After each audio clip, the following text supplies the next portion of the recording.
Ang tanong ko, bakit pinagtuunan ng pansin yon? Yung 1% pa talaga, hindi yung 99%? Bakit pinagtuunan ng pansin, hindi yung mga mambabatas marahil o opisyal ng gobyerno na kontraktor? Hindi naman ako kontraktor.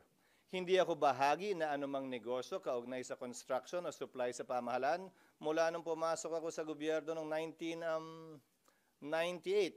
Sa katunayan, yung mas malaking bahagi ng pondong di umano nakuha nung kontratistang tiga Sorsogon ay nakuha niya bago pa ako naging senador muli noong 2022.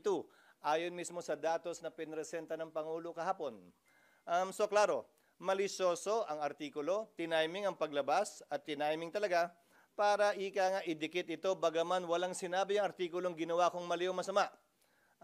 Yung insinuation, yung innuendo, nandun pa rin. Kaya minabuti kong sagutin ngayong umaga. Kaya for the record, wala akong kinalaman sa pag-identify, paggawa ng program of work, pag-bid, pag-award, pagbahay, pagbayad, pag-inspeksyon ng anumang proyekto sa pamahalaan, sa Sorsogon man o sa labas ng lalawigan ng Sorsogon.